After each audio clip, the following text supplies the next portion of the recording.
نماز پڑھ لی گھر والوں سے، کیونکہ میرا اپنا رجحان ویسا نہیں ہے، اس لیے میرا دھیان ہی نہیں ہے اس طرف، جبکہ مجھ سے میرے گھر والوں کے متعلق پوچھا جائے گا، اور اگر میں کر رہا ہوں تو مجھے مبارک ہے کہ میں اپنی ذمہ داری کو نبھا رہا ہوں۔ تو میرے محترم بھائیوں، آؤ نبی علیہ السلام کی سیرت مبارکہ سے یہ سیکھیں۔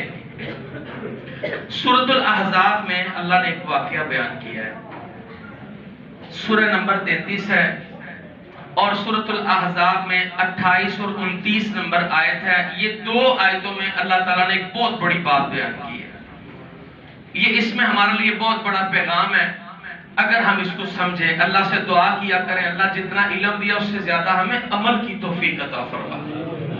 اللہ تعالیٰ قرآن مجید میں ارشاد فرماتے ہیں، یا ایھا النبی قل لازواجک ان کنتن تردن الحیاۃ الدنیا وزینتها فتعالین امتعکن واسرحکن سراحا جمیلا۔ یہ واقعہ تھا کہ جب فتوحات ہوئی نا تو اللہ تعالیٰ نے بڑا مال دیا، فراوانی ہوئی۔ اب مہاجرین کی عورتیں بھی اور انصار کی عورتیں بھی زیب و زینت بڑھ گیا، کیونکہ اللہ نے وسائل زیادہ کر دیے تھے۔